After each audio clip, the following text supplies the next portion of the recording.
Hola, bienvenidos todos de nuevo. En el día de hoy nos vamos a centrar concretamente esta tutoría en el tema 8 de Derecho Penal y concretamente el punto 6, personas criminalmente responsables, ¿de acuerdo? Así que les doy un tiempo para que acudan al tema de apoyo a las tutorías y vayan al punto 6. Insisto, repito, personas criminalmente responsables. Y empezamos. Bueno, antes de nada, ¿verdad?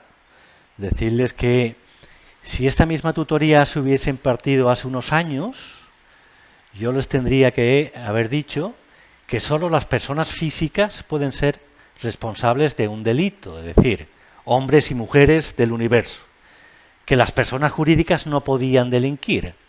Pero al día de hoy, y después de una reforma de hace unos años, se puede decir que las personas que pueden responder criminalmente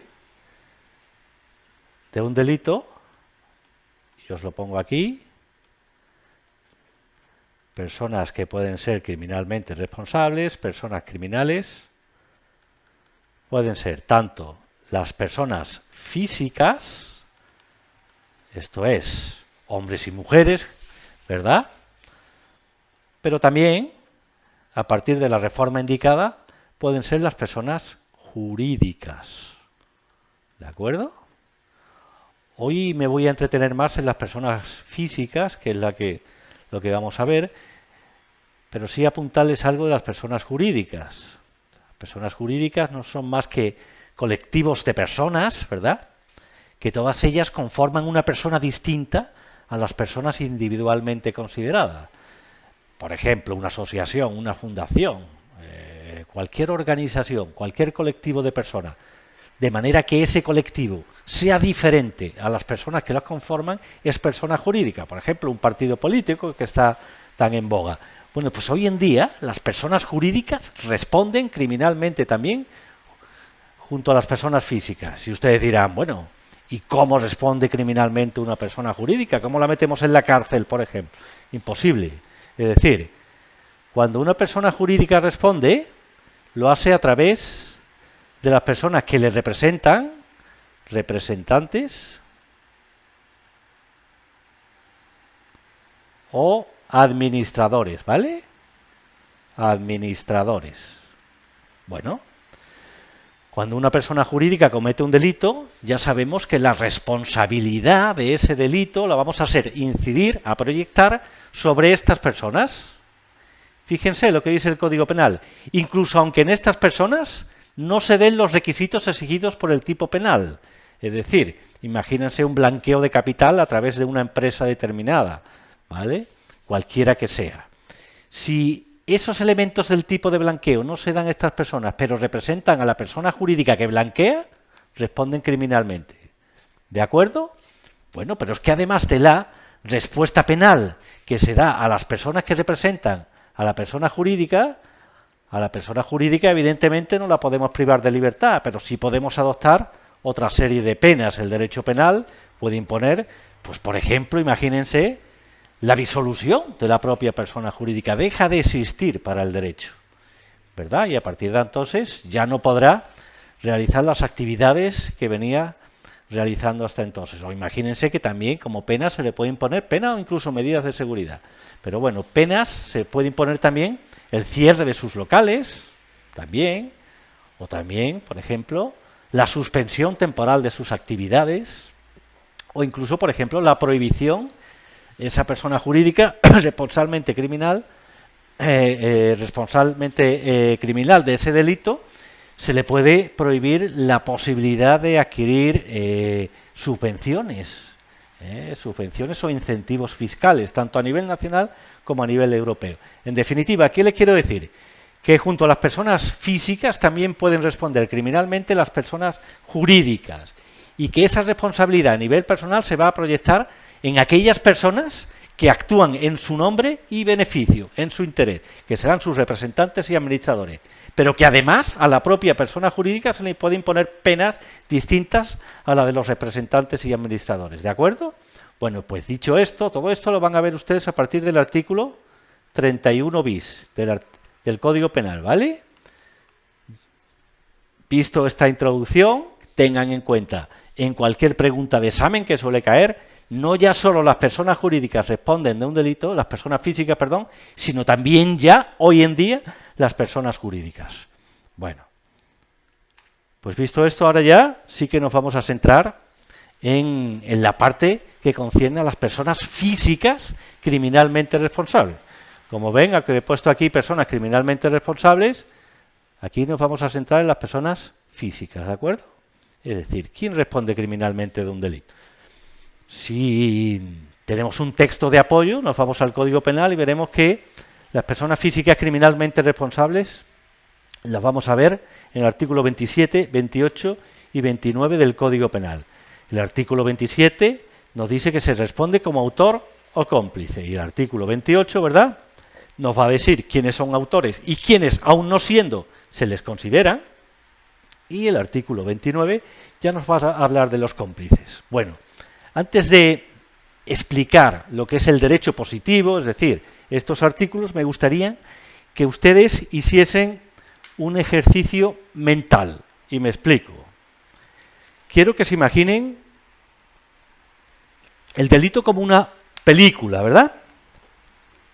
En una película, ustedes saben que existe, vamos a poner aquí, en cualquier película que ustedes vean, vamos a ver que existen actores principales y actores secundarios, ¿de acuerdo?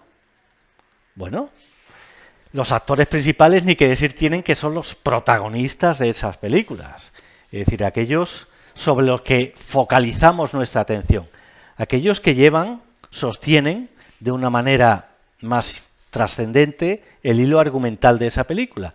Y después están los actores secundarios, que claro que intervienen en la película, pero digamos que por detrás de cortinas, es decir, por detrás de los personajes principales. Pues eso es lo que vamos a hacer, vamos a equiparar lo que es una película con el delito. Y en el delito también vamos a tener, fíjense, actores principales y actores secundarios. Pero en el delito le vamos a llamar autores y partícipes, es decir,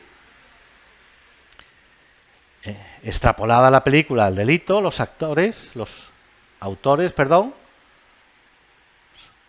son los actores principales, mientras que los partícipes son los actores secundarios. ¿Quiénes son los autores? Pues aquellos que realizan actos necesarios para la comisión delictiva. Aquellos que tienen el dominio del hecho. Son los verdaderos protagonistas del delito, los actores principales, ¿de acuerdo? En cambio, los partícipes no realizan actos necesarios para la comisión delictiva, para que se produzca el delito, pero sí que realizan de alguna manera un papel importante en la película, ¿de acuerdo? Luego, los que tienen el dominio del hecho, los verdaderos protagonistas son los autores, y los otros les vamos a llamar partícipes. ¿Vale? Bueno, dicho esto, y siguiendo con este mismo argumento, vamos a ver, por un lado autores, por otro lado partícipes. Hemos dicho que los autores son los verdaderos protagonistas de la película, los actores principales. Bueno, pues fíjense, dentro de esos protagonistas, autores, el Código Penal, como ahora veremos, distinguen a aquellos que lo son y utiliza el término son, lo ven en el propio párrafo primero del artículo 28, son autores, pero es que en el segundo párrafo, y está aquí, dice se consideran. ¿Qué significa esto? Parece lioso, pero ya verá que no lo son. Es decir, hay verdaderos protagonistas por derecho propio, que son los que tienen el dominio del hecho delictivo, y estos son los que se indican aquí, ¿verdad? el autor directo, el autor individual, solitario, el coautor, que es el autor acompañado de otros, y el autor mediato. Bueno, con estos el Código Penal, no duda, son, sin lugar a duda, autores, protagonistas de la película. ¿Qué ocurre? ¿Por qué existen otros, según el párrafo segundo, que se les consideran? Como es el inductor, ¿verdad? El inductor y el cooperador necesario. Pues fíjense, estos en realidad son partícipes. ¿Por qué? Porque no tienen el dominio del hecho. No son protagonistas de la película, son actores secundarios. Pero su papel es tan importante que el director de la película va a decir, oiga, pues usted, ¿verdad?, le voy a considerar, aunque no lo es, igual de protagonista que los que son por derecho propio. Es decir, si nos damos cuenta y trasladados ya al derecho penal, hay autores en sentido estricto, autor directo, coautor y autor mediato, pero hay otros que en realidad son partícipes porque no tienen el dominio del hecho, pero como son tan fundamentales, tan importantes, ¿verdad?, en la comisión delictiva, se les va a considerar autores. En definitiva, todos, absolutamente todos, se les va a imponer la misma pena como autores. Aunque en realidad, y como os les acabo de explicar, unos lo son y otros, aunque no lo son, su papel es tan trascendente, tan llamativo, tan importante para la película que el director los va a considerar protagonistas, aunque no lo son. Todos van a ser, en cierta manera, autores o protagonistas del delito. Dicho esto, y entrando ya en materia, nos trasladamos al artículo 27 del Código Penal y dice que se responde de un delito o como autor o como cómplice. Bueno, pues ya sabemos que el autor es protagonista, autor, y el cómplice es partícipe. Vamos artículo por artículo. ¿Quiénes son autores? ¿Quiénes son protagonistas de la película por derecho propio? Pues el autor directo es el autor individual, ¿eh? Es el que por sí solo ejecuta materialmente los hechos, ¿vale? Vamos a llamar el autor solitario o material. Por ejemplo, A mata a B. A es el sujeto activo y autor material del hecho delictivo. Aquí no hay ninguna confusión porque en la película solo tenemos a un solo protagonista, ¿vale? Bueno, pues cuando intervienen varias personas en la comisión delictiva, todas ellas realizando actos necesarios, ¿vale? Entonces, cuando le vamos a llamar coautores, es decir, es el autor acompañado. De manera que todos, absolutamente todos, realizan actos necesarios para la comisión delictiva. Me explico, imagínense un atraco. Un atraco en derecho penal es un robo violento. Sustraer algo ajeno con violencia o intimidación.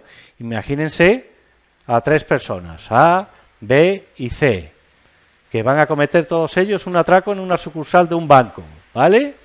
Bueno, pues todos tienen, para ser considerados autores, todos tienen que realizar actos necesarios. Unos, por ejemplo, llevarán un arma, otros se intimidarán, otros cogerán la bolsa o la caja fuerte con el dinero, todos realizan actos necesarios. Para simplificar y que lo entiendan, cuando haya varias personas que cometen el hecho delictivo y todas son necesarias para su comisión, les vamos a llamar coautores, ¿de acuerdo? Autor acompañado. Y después tenemos el autor mediato, ¿verdad? ¿Por qué se le llama mediato? Aquí vamos a tener prácticamente 2 autores. Supongamos que C es la víctima. Imaginemos un ejemplo curioso que se ha dado el caso, ha existido en la realidad. Ese padre, ¿verdad?, que a su hijo de 3 años, como que está jugando, le da una pistola, ¿vale? Y le dice al niño, oye, ve a donde está tu madre, ¿verdad? Y jugando con ella le disparas, y resulta que el crío de 3 años coge y le dispara a la madre, y lógicamente la mata. ¿Qué tenemos aquí? Pues tenemos una autoría mediata. Tenemos a un señor, entre comillas, que es el verdadero autor. Le llamamos mediato. ¿Por qué? Porque está más lejos de la víctima. Y a B le vamos a llamar inmediato porque es el que está inmediatamente más cerca de la víctima. ¿Qué es lo que ocurre en la autoría mediata? Que el autor mediato se vale de una persona irrelevante para el derecho penal, es un mero instrumento en manos de A, del autor mediato, ¿verdad? Es un trapo, por decirlo de alguna manera. Pues aquí en la autoría mediata, el autor mediato es el que se vale de otra persona como mero instrumento para cometer el delito. Lo fundamental, téngalo en cuenta, en la autoría mediata es que el inmediato, el más cercano a la víctima, no cuenta como si no estuviera. Es por eso que aunque haya dos, realmente para el derecho penal solo existe el autor mediato, porque el otro es un mero instrumento en sus manos.